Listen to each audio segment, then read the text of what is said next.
care of me. And we're live. Welcome back, everybody, to Behind the ToolBelt, episode 250. Thank you for joining us on this Wednesday edition. Today, we have another special guest. Stay tuned. We will be back after our short intro from our sponsors.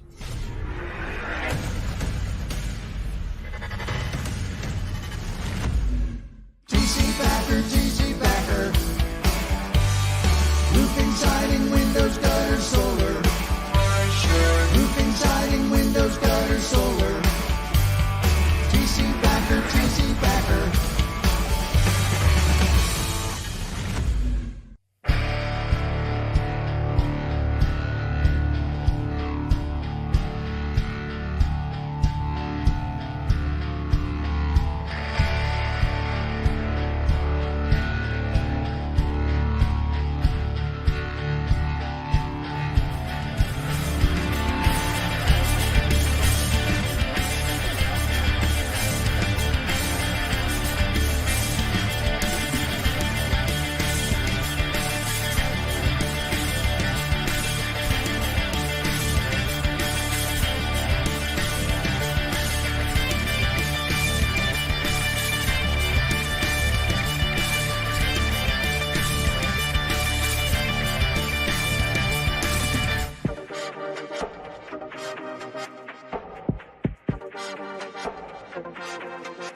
Is your lead flow down? Whether you're a company owner, office staff, salesperson, or installer, you're a roofing rock star.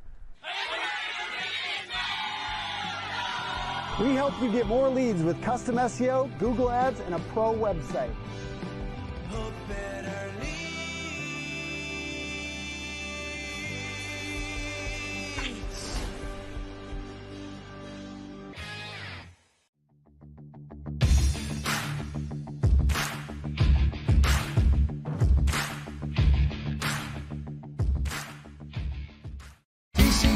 TC Backer.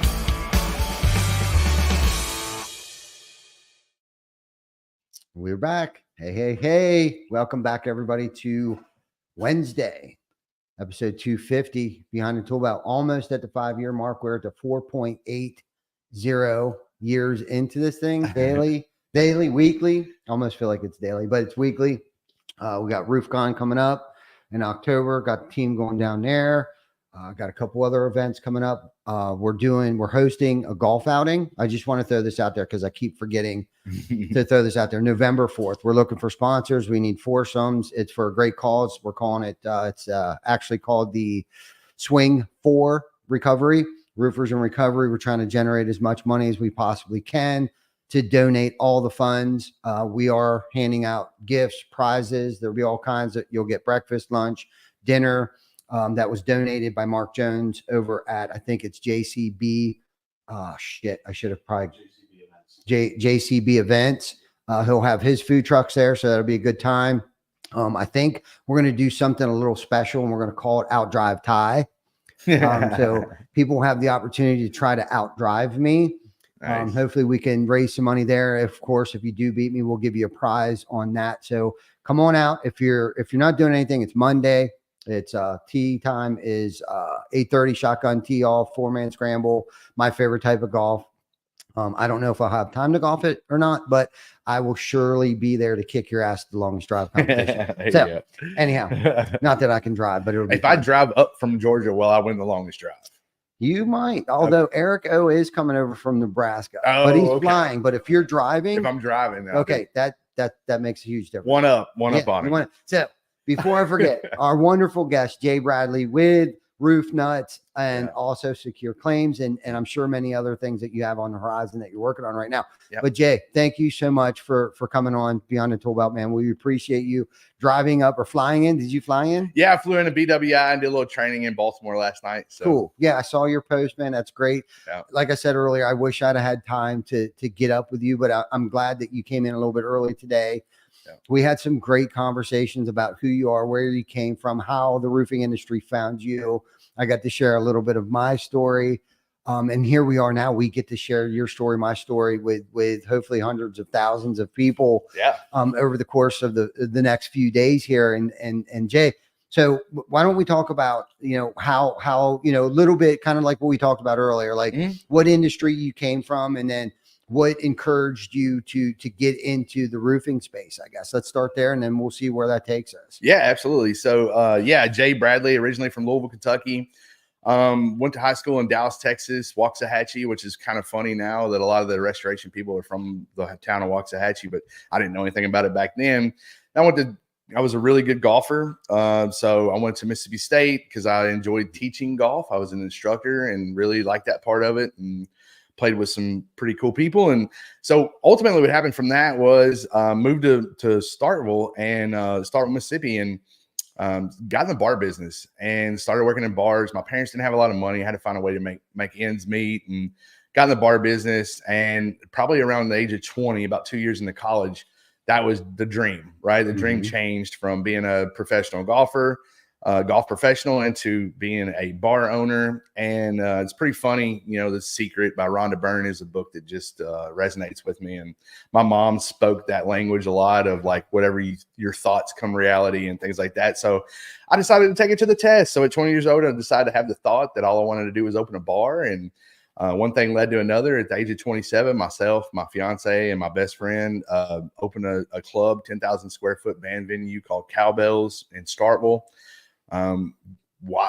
Very successful, enjoyed it. We, were whooping everybody, had everything you wanted. And at the age of 34, my mom got sick. My parents had retired and moved down to Gulf Shores, Alabama. In Starkville, as far as everybody knew, I had that people, I guess, had the perception of success, but my bank account didn't necessarily show that. I was still paycheck to paycheck and wasn't really living the life that I was wanting, that I knew I could get out of life. And so I kept trying different stuff, network marketing and a few other things, and was successful in network marketing, but really didn't know where the world was going to take me. And what ended up happening, my mom got sick. So I had Blake buy me out of Cowbells, and Blake's my business partner today. And we may talk about that a little while. He's been a very vital piece of this puzzle, along with my fiance, Kim, and a bunch of other people who came in my path. But moved down to Gulf Shores really without anything. They bought me out. I had 30 grand in my pocket, which is not a whole lot of money if you're moving and don't really have any connections or a job. And so moved down there, started doing little odds and end jobs. I was working at a restaurant. They had me doing GM work, and me and the owner didn't get along. So then I started RV detailing. I started a company called Aqua Squad. And so what would happen is we would go down and we would wash the RVs for all the snowbirds that couldn't get on their own roof and things like that. And started that, and it went really well during snowbird season. But then the summertime came and the fun stopped. And much like you and I having the conversation earlier, our people are our most important asset. And so I didn't want to get rid of my folks, but I knew I had to supplement my income. So long story short, answered in a Indeed ad for a 1099 insurance claim specialist. Now, I didn't know what that meant at the time, but they said 1099, work when you want to, do what you want, eat what you kill, which was the interesting part to me, because I knew that I could outwork everybody. I didn't ever want to work hourly because I always worked harder than the guy next to me, right? So I went to that interview. They said it was roofing sales, and I thought immediately I couldn't do it. Right. I was like, yeah, there's no way. I'm not going to get on a roof. I'm 350 pounds. There's no way I'm going to get on a roof. And the guy said, well, that doesn't mean, it's just a limitation. Maybe we can figure it out. And I said, well, what could I do? What can I get really good at that would help the company? And so he said door knocking. He's like, if you can get really good at door knocking, then we'll send somebody to do the, inspections and so on and so forth. And this is way before drones, right? Before drones were in the industry. And so I did.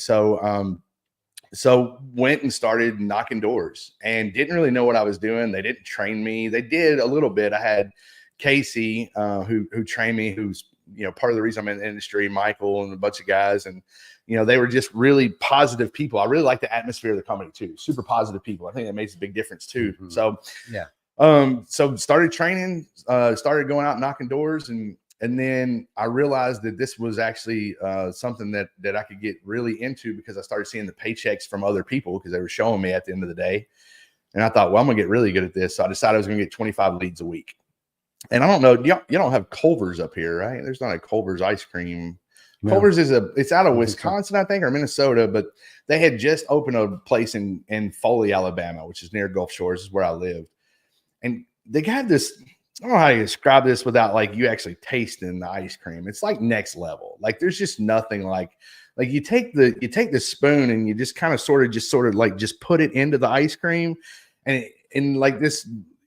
I've never been next to God, but I'm pretty sure it's pretty close. You know what I mean? Like it's just the most amazing thing. And at the time I would go every other day, right? Or I would do whatever it was. And, you know, I was much bigger back then, and, you know, I would do whatever. And so I was going every other day, and I was like, okay, so one hand, I need to get 25 leads to feed my family and do what I need to do to make ends meet. And the other hand, I love this little ice cream. It's like, you know, this like the two evils. So I had to do what one of my mentors said, which was trick the idiot, right? And so what I decided to do was I wasn't going to have the ice cream till I got my 25th lead of the day. So the first week I decided to do that. I got my 25th lead at 8 p.m. on Saturday night in Mobile, Alabama. And I drove an hour and 15 minutes back to Culver's and got the ice cream. Okay. So my insides were just excited as all get out. Right. Okay. So the next week I do it and I get it at noon on Friday. Right. And the next week I get it at, you know, like Thursday at 3:00. Then 2 weeks later, back-to-back weeks, I get 13 on Monday, 12 on Tuesday. And then the next week I get 12 on Monday, 13 on Tuesday. And I'm overloading. Matter of fact, the production guy quit that was doing the inspections for me because it was too many inspections for him to do in the time. But what I realized was you can overcome any obstacle. It doesn't matter what it is, right? I thought not getting into roofing because I was too fat, right? And so it doesn't matter what your limitations or whatever your limitations you think in your head are. That's not your reality. I grew up as the fat kid that was dyslexic, that didn't know things, that rode the short bus, that went to the learning disability center, that didn't go to the real school with everybody else. And my mom, my whole time, was my champion, saying, you can do better, you can do better, you can do better. And I was super blessed to find Kim, my fiance, who's my ride or die, who had that same sentiment with me. She knows I can be better. She knows I can do better. And so I've always had those people around me. And so long story short, got really good at knocking doors, and it was just not anything that I had set out to do. It was just out of necessity. And so I knocked a commercial deal. It was the largest church in Mobile, Alabama. It's called Dolphin Way Baptist Church. Got that one, went to like 14 meetings with them to finally solidify the actual commercial job. And then it turned out the owner I was working for, super nice guy, not his fault, right? Younger kid, didn't have the right documentation, unfortunately. And so I lost that job. Same day, my mom passes away. And so it was just devastating, right? That whole day. But I could hear my mom in the background saying, it's okay, you can overcome it. This is this is just another part of life, move on. My dad's very much, helped me out too. And, Dad and I kind of got through it, and Kim, and in the end we started Roof Nuts, and I knew I loved knocking doors, and I didn't really know where that would take us, but we just started knocking doors for local roofing contractors, right? All around Alabama and so on and so forth. And then we started working with other contractors and helping them grow. And the first big break, I guess, was ice restoration. They were doing about 12 contracts a month. Went in there kind of as a GM consultant, got them to about 78 or 80 contracts a month from 12. And that kind of made a name for ourselves. And it's not me. I had a whole team, Charles and Scott and a bunch of other people that helped me get to this position. And, and so started doing that. Then CMR called, Steve and those guys. Josie Parks probably doesn't know this today, but Josie was the one that really gave us our first huge break as far as working with large contractors. Josie called and said, hey man, can you guys come down to Fort Myers? We need you to knock. We're kind of getting on the back end of this hurricane. I think it was Irma, I think is what it was. And it was kind of on the back end of Irma, and they could, they had maybe a couple months to file the claims and so on and so forth. And went down there and knocked for him. And then Grant Rocket starts calling from Apex Roofing and Restoration, who Grant is a mentor of mine, somebody that I look up to, probably one of the best guys I know in the industry. Like absolutely, like probably one of the best dudes I've ever met, and super motivated. He's 10 years younger than I am too, but just, I mean, absolutely knew exactly where he was going and had a big vision and grew a big company. So did all that, and then we just started knocking for roofing contractors all over the country. We did that for about 4 years, and I started doing a little bit of training. It wasn't like I advertised my training. Dean from Humboldt Roofing called and said, "Hey man, you know, I've seen your videos on Facebook." I used to make these little Facebook videos of me out knocking doors, and they were on the roofing groups. They used to let me share them on the roofing groups. They won't let me share them anymore, but I guess whoever owns the roofing groups or whatever. But I used to share like what the trials and tribulations were and what was going on that day and what objection I just got from a homeowner. And I think I did that for 2 reasons. I wanted to give back. I really like, you know, helping people. But then secondly, it gave me a social accountability because people kind of expected my videos every day. And if I didn't go knock doors, I was doing them wrong, and so on and so forth. Long story short, I just kind of got to the point to where I guess people recognized who I was and were asking. And so Dean asked me if I can come help him with his company, got with him. I showed them what we were doing. They really, it's not me, right? At the end of the day, I'm just showing them what we do. And then it's up to them to implement it, right? At the end of the day, I tell them what lures to use. And so they did it, and they grew, and he grew a very large company really quick. About 18 months, we 3X'd their company. And then we've done that subsequently for several companies since then. And we just kind of sort of get in and show them how to grow a door-to-door team. Then about 4 years ago, some of our northern contractors reached out and said, "Hey man, I want to work with you year round. How do we do this?" And I couldn't really just put physical people in place for them.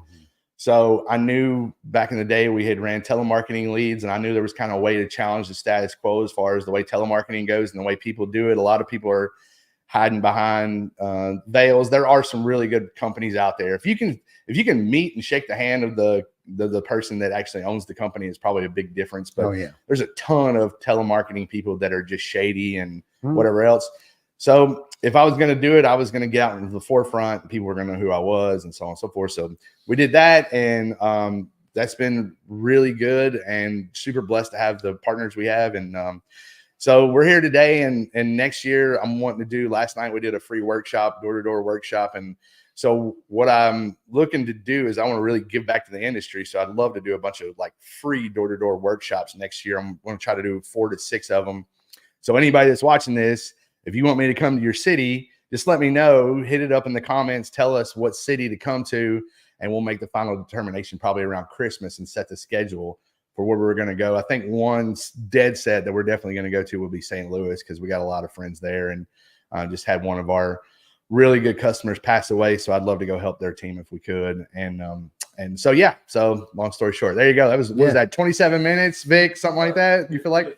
Yeah, no, and you covered a lot of good stuff. I like how you touched on the personal stuff, and you know, we could keep talking about like, you know, what you've done for other contractors and stuff like that. And I'd like to get to that a little more into that, but I like how you brought up, you know, you were talking about your mom and how she inspired you to want to just keep moving and you know, don't let these things, you know, these disabilities perhaps define who you are. Don't let them make who you are. And what kept going through my mind is, you know, overcoming objections, overcoming the situations that life might, you know, throw at you, and don't let them define you, but let them create, you know, a better version of you. And, you know, there's a lot of people that we talk to, especially in the roofing industry, that may come to us with, you know, learning disabilities, or, you know, they just don't have anywhere else to go. You know what I mean? They don't have any skills. They don't have any trades. They don't have any education, lack of education,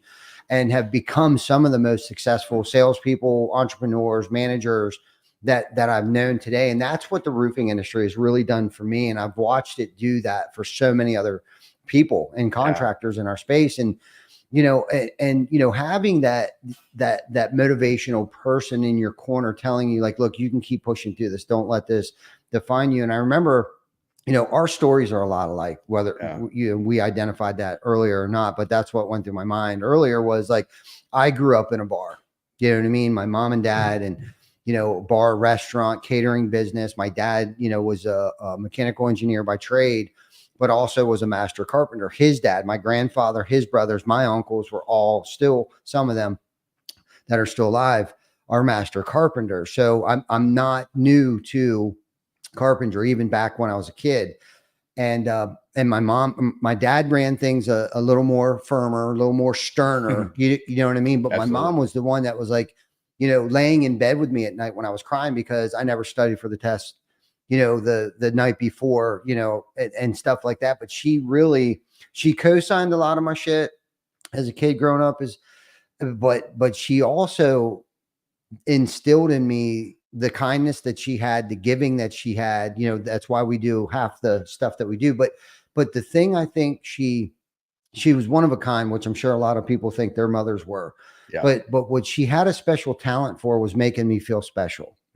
Yeah. And not the special ed type of kid that I was, right? But more so just making me feel like I was unique, that I was special, that I had special abilities, right? Like I had some disabilities. I also had a learning disability, where, I had to come up with other ways that I needed to study things. I had, and I still do things like that today. I have to read things a few more times because sometimes it gets a little backwards on me. Like I got a little touch of dyslexia, usually kicks in more now that I'm adult when fatigue starts to set in. My things start to get a little blurry and fuzzy on me. Yeah. And things like that. But I've never let those things define me. And a lot of that motivation, where that came from, was the things that my mom used to say to me to inspire me, like keep pushing out. And she helped me through a lot of things.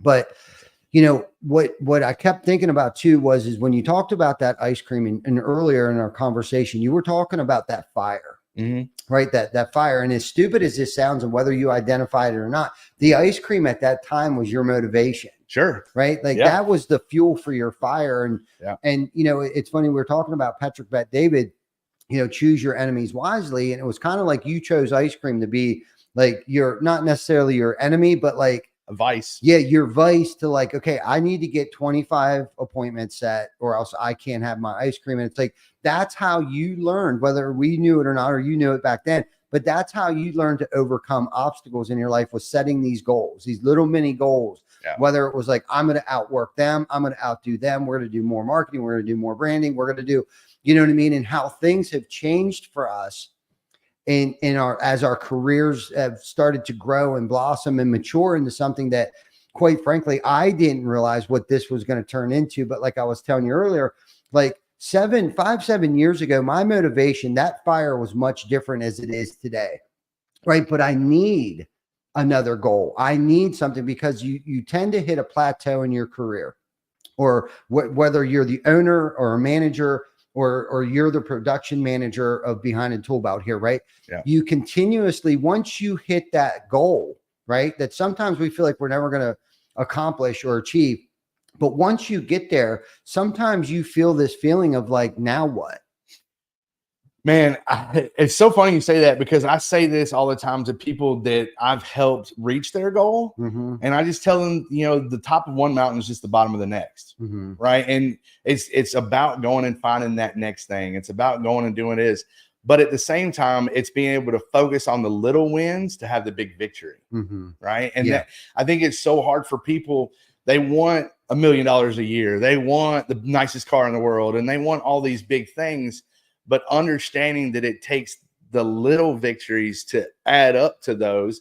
It's like, you don't climb Mount Everest, you climb Mount Everest one step at a time. One step at a time. Not one step, not one full step. So, that's awesome. That's really good. No, and that's the thing too. And it's tenacity, it's consistency, to be successful at anything, whether it's growing a family or growing a business, right? And there's different forms of success. Same thing, right? Because after we talked, it's the same thing. Those two are. Yeah, right. And my motivation today is what gets me out of bed. Yes, my family does. Okay, don't get me wrong, but more so than anything else, it's the team, pouring into the team, right? Like 7 years ago, my fire was much different than it is today. What I think about is creating opportunity for those that work around me with us today, more so than anything. And we talk about this a lot on here, is making sure our dream's big enough for everyone else's dream to fit in.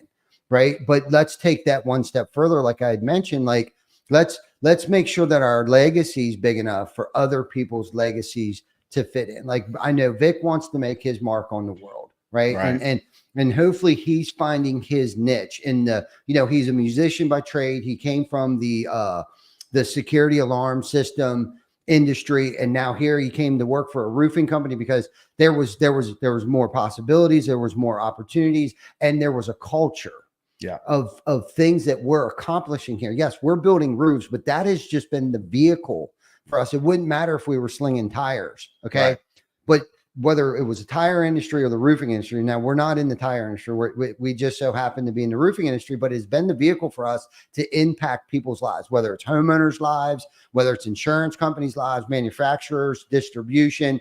But most importantly today, right, that what's in front of me is the people that are also under this roof. That's what gets me out of bed to inspire them, to pour into them, to keep motivating them to accomplish goals and dreams and aspirations that they may not even knew existed, or that they could even fathom or knew that was attainable. Yeah.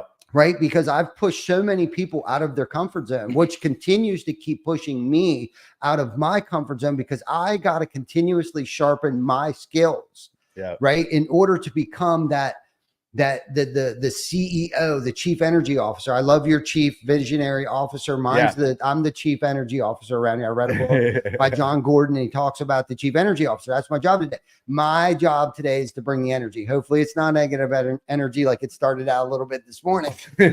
Poor Tam, if you're watching, I apologize. But I called her back and I was like, hey, I want to do over. Yeah. Not that I yelled or screamed at her, but she could tell I wasn't in a good headspace. I'm tired. A lot going on, a lot of good positive stuff, and inspiring. Sometimes it's tiring. Yeah. Okay. And that's kind of where I was at this morning.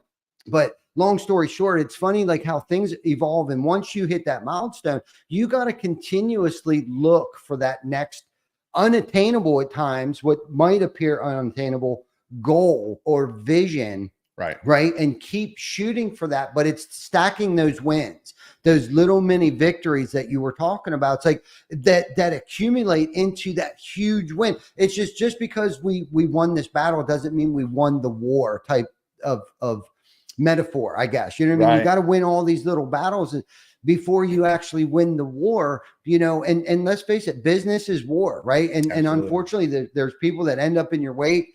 And like Patrick Bet-David said, and choose your enemies wisely. And it's kind of like, so now my goals have to be much more greater than they were 5-10 years ago in order for me to keep this engine going, to allow other people's legacies to fit in my legacy. Sorry, I kind of went off on a tangent there for a minute, and hopefully most of that made sense. But that's kind of where I'm at. And it's like, I even found myself in a place in the business where it's kind of like, everyone's doing everything. You talk about your team being so great. We're like, again, our stories are so close, because I found myself in my career here, like, okay, so what am I supposed to do? Like, our team is so great. Like everything, I've not delegated everything.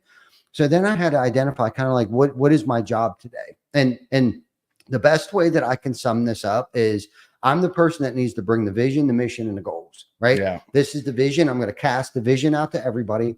And I'm working on getting better at casting it, because our net is much bigger today than it was 12 months ago, 36 months ago, 72 months ago. So I gotta keep in mind that that net must be much bigger, that I need to cast. The vision needs to be, so this is the vision, guys. So this is the mission that we need to go on so we can all obtain this goal. Right? Because we're in this together. If they want to make more revenue, they want to live a better lifestyle. If they want to buy a new house or car, because those are the things that make my heart happy when I see someone come rolling in. They already got 2 cars. They got the house. Now they're buying the motorcycles. Right. And it's not about the materialistic things. It's really not. But yes, that makes you that instant gratification. Yeah. New Harley is going to make you happy for a few weeks, months, whatever. Yeah. That go by. It's much more than that, but it's the safety and it's the security that we provide people, right? Whether it's homeowners, whether it's our co-workers, our co-leaders,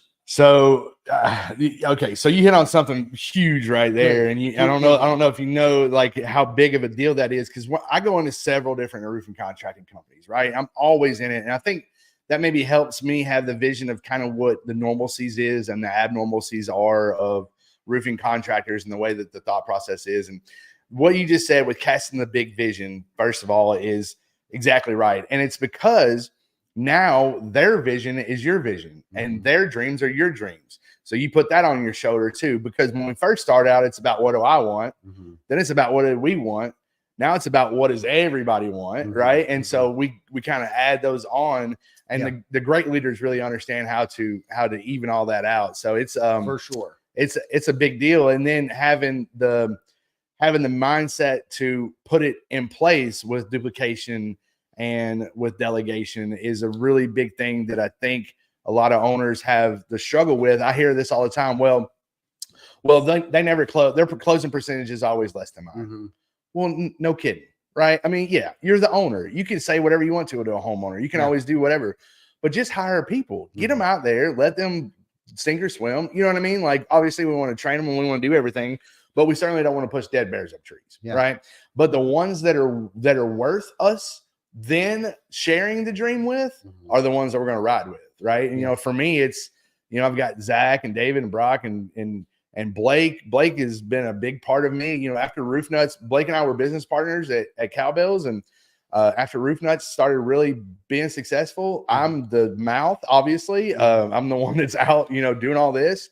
Somebody's actually got to run the business. And that's what Blake's really good at. He's back at home running the business, and he's unbelievable at it. And I would trust him with anything. I don't even look at the bank account. He's the dude, you know? And so I can put full trust in him.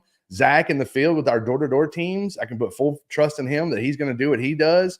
Jack and Sarah that run our cold call center, full trust in them. I let them do what they do. I don't really do anything until there's an issue, right? Kim takes care of the house. She takes care of me, honestly. At the end of the day, Kim takes care of me. And that's important. To have somebody in your life, I think we discussed that, right? Is to have somebody so close to you that sometimes you need to be taken care of, because you're taking care of everybody else during the day. And when you come home, it's nice to have somebody take care of you. And I think you have that at home, right? As well. So, I mean, you know, if you're going to be successful in this industry, if you're going to be successful in any industry, you've got to surround yourself with people that are like-minded, that potentially can share the same vision, right? Maybe they don't see what we see sometimes. But a lot of times maybe it'll be a situation where it's like, okay, here's your responsibility and this is your walking orders. So then we can all have the same vision together, right? And so, yeah, that's a really good point. It is. It you know, and it's fun. It's a fun journey. And then just to kind of circle back on like the different stages of, you know, when we start out, and I'm pretty sure I stole this from Patrick Bet-Davis, but the first step is survival. Right. When we get out, it's like we have bills to pay, mouths to feed, and some people never leave that area of business. Right. And then there's status.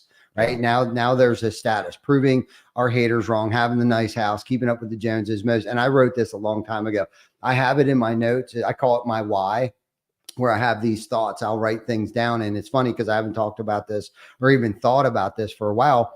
And most people slow down and settle at that level of the status level, right? And then there's the freedom. You touched on the freedom. It's like I want to make enough money so I don't have to go into the office every day. I want to spend more time with my family and so on, right? And then there's the purpose. Yeah, there's the purpose, right? Yeah. You hit that final level stage, right? Of purpose. Like, okay, right? Like I'm here now. How do I want to be remembered? So we're talking about legacy, right? How do I want to be remembered? How do I want to make an impact on other people's lives / my legacy?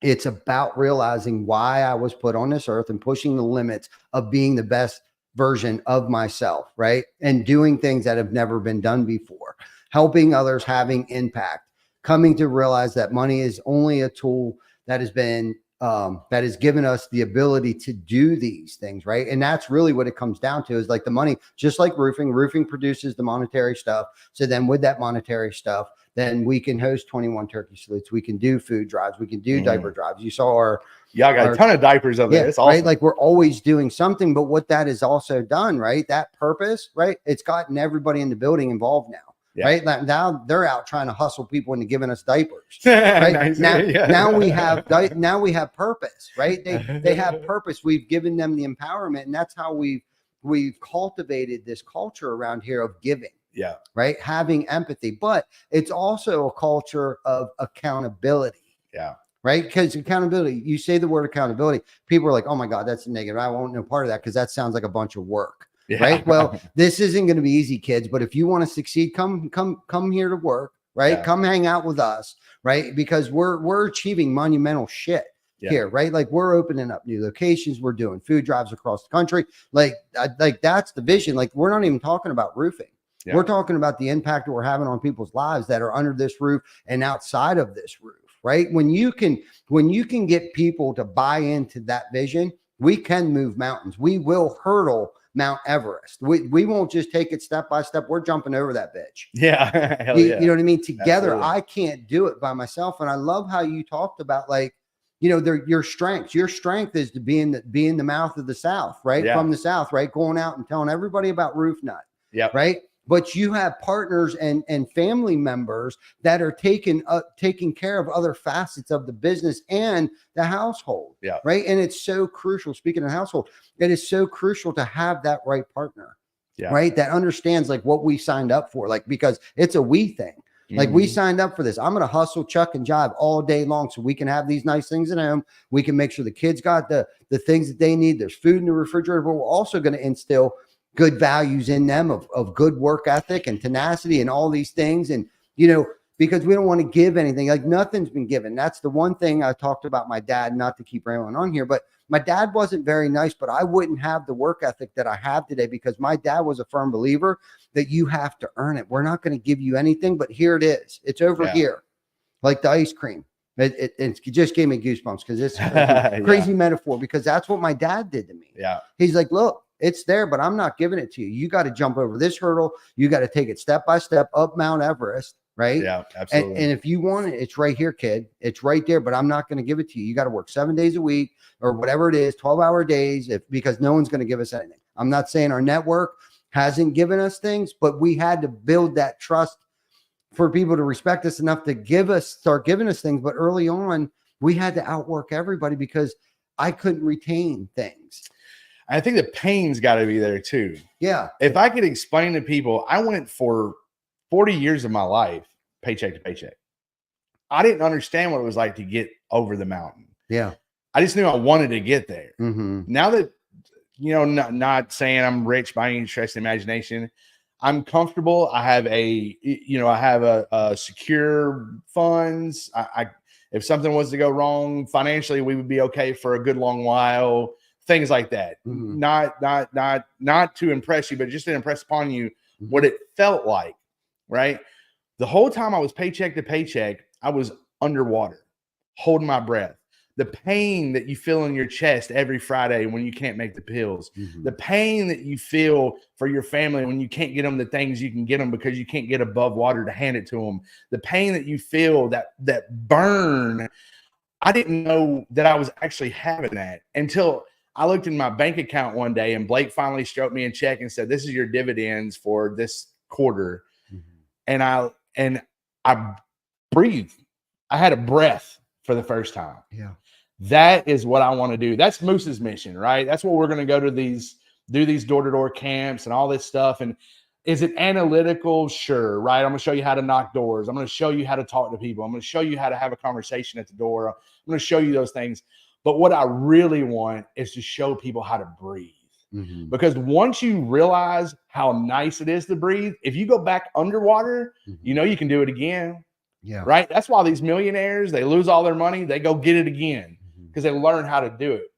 So I want to go around city to city and show people how to breathe again, because my mom would want to do that. And I want to carry Moose's mission on. And by the way, my mom's name is Moose, but I want to carry Moose's mission on and show people how to have their life, you know, different. And one of those big things, you know, you kind of struck on it. I think it's probably one of the biggest things that I see with sales reps that they don't understand to do initially when they go to do this is, if you want to sell 150 roofs this year, or you want to sell 200 roofs or whatever, okay, you can have that vision, you can see it, you can do all that stuff.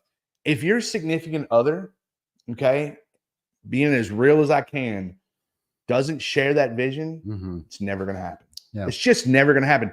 So if you are trying to go to the next level and your significant other is not, and not understanding why you're not coming home and you're still signing contracts at 7:30, and not understanding why you got to go knock on Saturdays, and not understanding why you don't see them until 8 o'clock, they have to understand that it's a season, right? If you can put in a season in this industry and you can sell 150 roofs or whatever, you should be good enough at referrals that the next year you can take a little bit of a breath. And then the next year, you a little bit more of a breath. And then the next year, you should have a little bit more of a breath. I mean, you see these guys that are selling $16, $17 million in a year.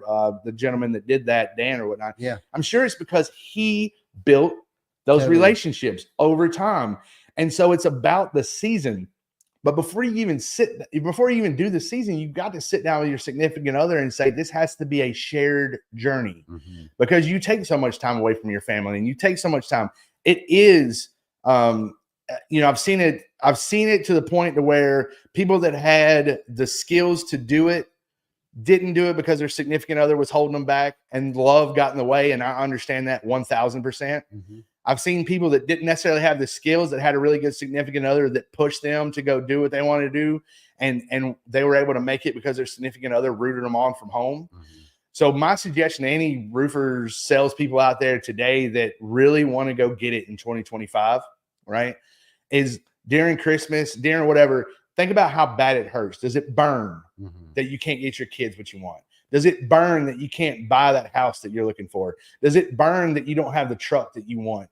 Does it burn that you can't buy the right ring for the lady that deserves it? Does it burn that if you're a female sales rep, that you can't get your husband that hunting equipment? Does it burn that you can't get what they want during Christmas? If it burns that bad, then sometime between Christmas and New Year's, you need to sit down and have that family conversation. If you got kids, involve them. If you got the wife, involve them.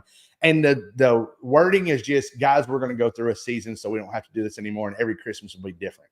Yeah. And I can say that right now because I know of, just off the top of my head, 6 families that we've done that with, right? Like, we took one gentleman, I'm not going to say his name because I'm going to say numbers, but he was making $40,000 a year as a landscaper in 2021, right?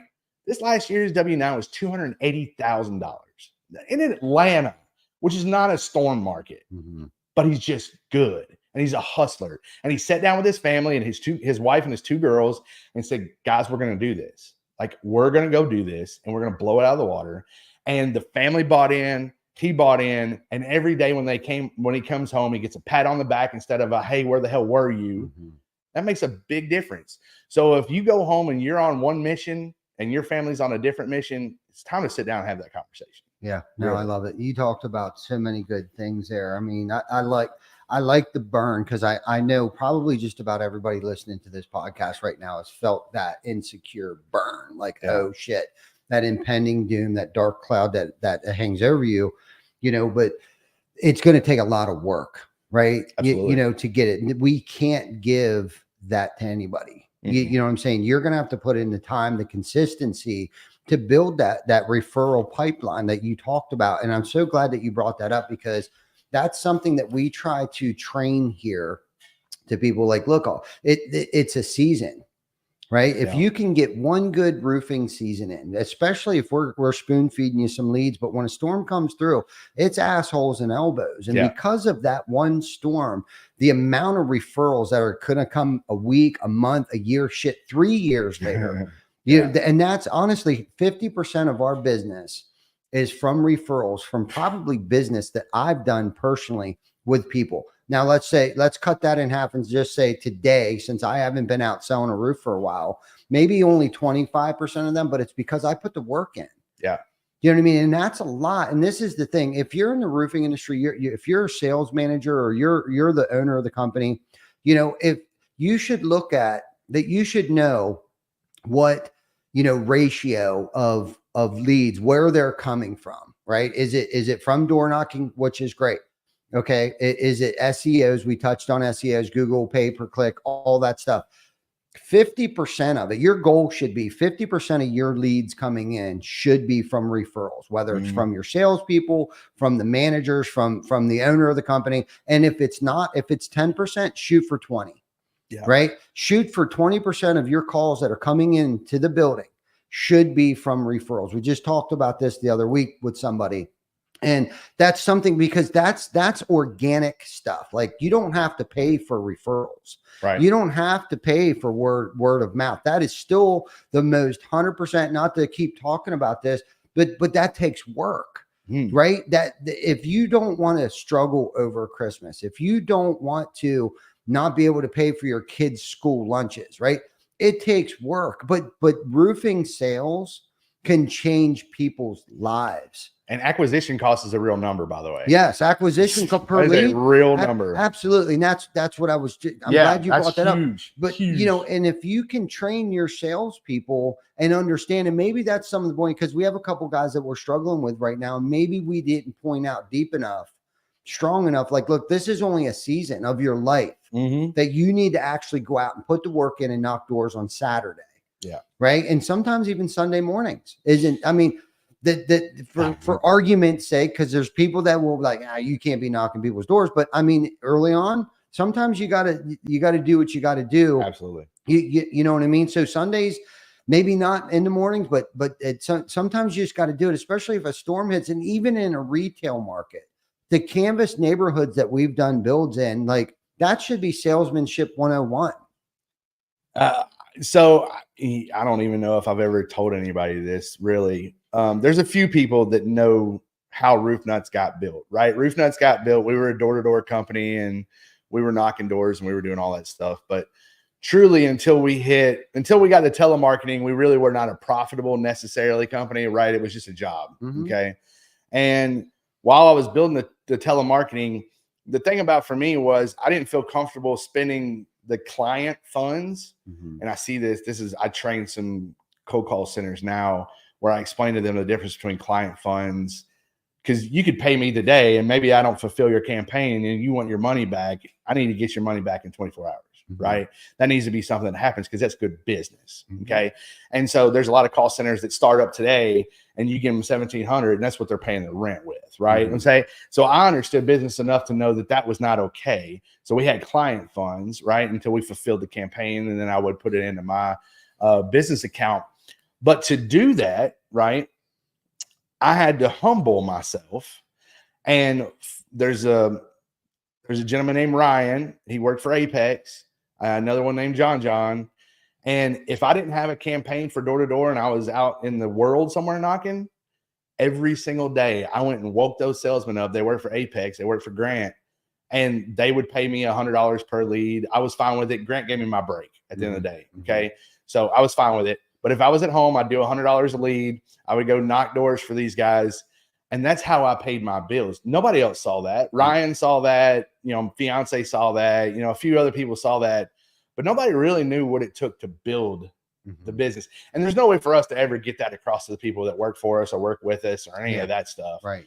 But at the end of the day, I think the sacrifices that you've made to build the business that you've built, everyone here should be very appreciative of, because I know people, even where I come from in Georgia, I mean, TC Backer is like, that's the deal. Like, everybody's like, oh yeah, you can be like them. They're the one, you know what I mean? That type thing.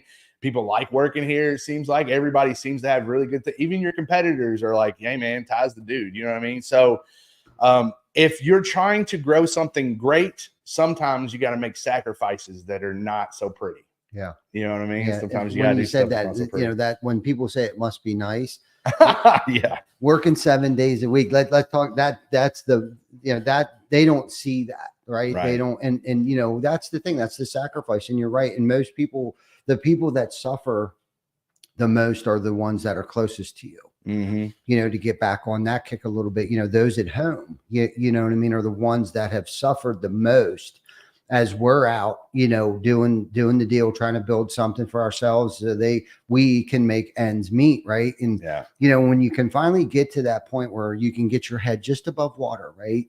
It is. And it's like, without that pain, right. I think if you hand somebody something, you give them the keys to the kingdom, they don't appreciate it. Right. There's no reason that they don't understand what it took to actually build something to appreciate that thing. So it's kind of going back to like what my dad said, what he instilled in me, we didn't get along a lot because I thought he was mean. Right. But I am who I am today because they came from hardship. My family, they didn't have nothing. Right. My dad busted his ass to build what they got today. My dad and mom. I can't throw that out there. Plus us kids, we had that he showed us and instilled in us good work ethic, like what it takes. And no one's, whether someone gives you something or not, but he instilled in us that no one's going to give us anything in this world that we're going to have to work for. We're going to have to fight for. Yeah. You know what I mean? There's no reason we need to steal anything. There's no reason we need to belittle anybody. Just stay in our lane and put your head down and grind through it. Whatever that goal is, whatever that mission is, we got to go get it ourselves. Like I'm not a lottery player. I don't scratch off tickets and stuff like that. Like, so I wasn't dipped in shit that way. Right. You know what I mean? Where I was fed, but with a silver spoon. That didn't happen. Even if we had silver spoons, the old man wasn't breaking them out to show them to me. You know what I mean? Like he wasn't. Yeah. I bought my first black and white TV. I picked fruit. Yeah. I picked fruit from the time I was too young to be working. If I wasn't helping my dad, and it pissed him off because I actually went and got another job someplace else. So I couldn't work for the family business. But that's what, like, I knew if I needed something, I needed to work for it. I bought when Nintendo came out. I bought my first, I had Excite bike. I had a black and white TV in my room. Excite bike. Yeah, man, that was my shit. Bro, I love some Excite bike now. Don't get you, oh man, I love some Excite bike. And we didn't get spoiled at Christmas. Yeah. You know what I mean? We had the Christmas tree. We might have 2 or 3 gifts that we opened up, but that's how we were brought up. That's how we were raised. Unfortunately or fortunately, that's how he was brought up. If they even had Christmas trees, I don't even, So I think my parents, they didn't have so my dad was the workhorse, right, for our family. My dad, I saw him when I was a young kid, even before he started at the Galleria in Louisville, Kentucky as a security officer. And by the time I was in middle school, he was the facility manager for the entire, mall. And then he was overseeing several malls. And I saw my dad go through the corporate ladder and was wildly successful and could have done anything in his life he ever wanted to do. Right. He didn't have, I'm glad that he hated his job because he and my mom both just hated going to work. They just didn't want to, they didn't like people having control over them. They want to do all that. So my parents hated their job so much.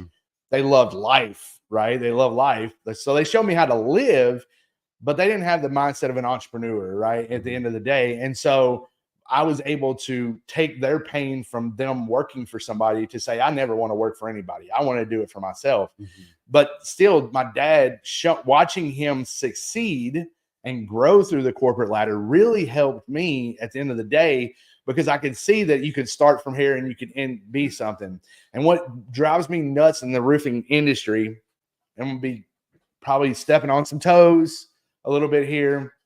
What drives me nuts is I will go have a sit down, because when I go train companies, I'm not just like, hey, this is me, blah, blah, blah, whatever, and then I'm out, right? Like, I like to build relationships with the people that are in the company. They all get my cell phone number. I want them to call me every week. I really want to be involved in the whole thing. Really, when it comes down to it, I'm going to get to the point where I'm only doing like 3 or 4 companies a year, because I want to just pour into those companies. The free stuff's different, but just actually when I go physically do it. But so many times when I sit down with them and I really want to get their why and I want to know what they're doing, they will say their kids is why they're doing this. Well, I want to do it for my kids. And okay, well, that's cool. Then why do you want to do it for your kids? Well, because I never got to have any nice things in life, blah, blah, blah. And then I go to call check in the month after, 4 weeks later, and all of a sudden they didn't show up for the sales meeting. They weren't there for the whatever. They didn't do whatever, and they're falling off track. So are you telling me your kids aren't important enough? Is that what you're really saying? Because you told me you're doing this for your kids. So your kid's not important enough for you to show up to a sales meeting where you can learn something, potentially make you more money to help you get your kid a toy during Christmas. You're telling me that it's not important enough for you to show up at a meeting that was scheduled for an adjuster because you wanted to go to the sub shop and get a sub instead of go to adjustment, whatever, right? I've heard all the stories in the world and all the excuses in the world. It's all excuses, right? They're all tools used by the weak at the end of the day. That's all an excuse is. So you have to make a decision. If you're going to say that it's your kids, though, I'm going to throw that stuff back in your face. Mhm. So don't tell me it's your kids, because if so, I'm going to hurt some feelings. And I know I don't have kids, but I know that if you're using your kids to say that you want to have success, then there is no other. Mhm. There is no option. There's no right or left. It is 100% success, and that's all you can envision. Mhm. So, I hate it when people say, well, my why is my kids. Okay. Well, does it hurt bad enough to not get them the toys that you're going to show up to every meeting, that you're going to do with the things, that you're going to go knock the doors, that you can get out of the freaking truck, Mhm. that you can get out of the truck? Somebody, most of the time I'm knocking I'm training door-to-door companies. Getting out of the truck's the hard thing. I'm not going to lie. That's tough. Oh my gosh. I think when we lost Ben, that was one of the biggest, devastating moments in this industry, because the gorilla was the man. Mhm. I come in as the new guy, right? I came from the restaurant and I did all this. I'm pretty new. I'm a little less than a decade into this industry. So I learned from Deshaun. I learned from Adam Bensman, who's unbelievable. I learned from Becca Switzer, who's just amazing. Ben was somebody that I really leaned into hard to learn my stuff. Everything that I'm saying, I might say it differently, but I stole it from all of those great, amazing leaders. And the success maybe I had before this, but the actual skill set I got from them. And so Ben and the whole gorilla thing and getting out of the truck and just get out of the truck and all that good stuff, I mean, that is so important. So whatever it takes you to get out of the truck, right? And I promise you, once you get from underwater and your chest doesn't hurt anymore, it's going to be so worth it. Like, it's so worth it at the end of the day. So, Yeah. I just, come up with your why. Make sure your why is not BS and you're not BSing yourself, and actually utilize that why to go get something. Yeah. No, I love that. I think after this episode, I might have to go out and knock some doors. There you go. Let's go. I'm ready. You're starting to fire me. Let's go hit that. You said there's a hailstorm. Let's go. Right. I'm in for it. No doubt. No doubt. No, and you're so right. And it is that is the hardest part, is getting out of the door. Yeah. You know what I mean? But if you can put things into perspective, because what you were talking about was some real life shit, right? Like, if you're telling me that you're doing this for your kids, right? But sometimes you need a kick in the ass and a reminder, like, that's right, I forgot I told you I am doing this for my kids. Yeah. Right. When you have that motivation, that fire, like, you need to figure out where can you grab that source of fire from? Right. And I think that's where a lot of people, they don't know that they need that fuel. Like, I think we need to go on a journey and figure out, like, where can we grab some fuel from? Is it something that my mom said to me before she passed away? Is it something that my best friend had experienced? Is it something that I've experienced? We need to find something that will motivate us to open that door and have the confidence to knock on somebody's door and the willingness to want to help them. See, and I think a lot of times people get wrapped up in this stuff. It's like, what am I going to get out of this?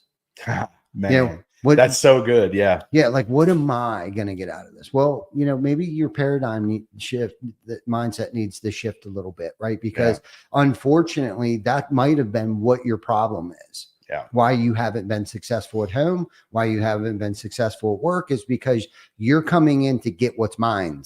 Yeah. You know what I mean? And unfortunately, that's where you're screwing up. Success doesn't happen when I try to figure out all day long, what am I going to get out of this? Yeah. And the funny thing is, success leaves clues too. You and I, when we sat down in your office, when I first got here, by the way, we just met each other. Yep. We shared some things that were in common. We both are in the personal development. We both are always trying to better ourselves. We're both are driven type people. Success leaves clues. If you're not out, like, nobody told me to watch YouTube videos of Adam or Becca or any. I was trying to perfect my craft because I knew the better I could get, the more money I would make. So often I go to these companies and the sales reps want something that they're not willing to sacrifice a little extra time for. I mean, right now I'm trying to learn supplementing for Secure Claim, and I'm really trying to get it down. And I got Chad Michaels stuff, and I got, and I'm becoming a student again, which is something that I'm just sick at. Every time I don't know something, it drives me nuts and I have to learn more about it. Like, and trying to find some type of consistency out of the insurance industry is like ridiculous anyway. But I'm trying to learn because I want to be able to take the time to learn, while the contractors I can help are out doing what they need to do. So then I can come back home and help them more do what they're doing. So I have a completely different mindset with Secure Claim. With Roof Nuts, it was about getting me to where I could breathe again. Of course. With Secure Claim, I want to help those guys get to the point to where they feel like they can breathe again. Right. And so education and doing it yourself, nobody is going to do it. I think if you're a roofing owner out there and you're having to push a bunch of dead bears up trees, you got to quit doing that. Just go get more damn bears. Just go get more bears. Yeah. That's it. They're either got it or they don't. I'm so sorry. I hate it. Everybody talks about training in the industry. I think you should train them. I definitely think everybody should be trained. I think everybody needs to understand the industry. But at the same time, you very rarely are going to be able to be a prophet in your own land, right? You probably have enough division between who you are and where everything, and people see you differently. But you're talking about a $1 or $3 million roofing owner that's trying to motivate their team. Very rare, very seldom is that going to happen, right? You can't be a prophet in your own land. By the end of it, if you keep trying to motivate them using those type words instead of showing them what to do, and you'll get the text, "Hey guys, we can do it. Hey guys, we're going to kill it this week, blah, blah, blah." Like a lot of times that kind of just falls on deaf ears, right? If you send them a personal text that says, "Hey man, how's Eric, your kid, doing this week?"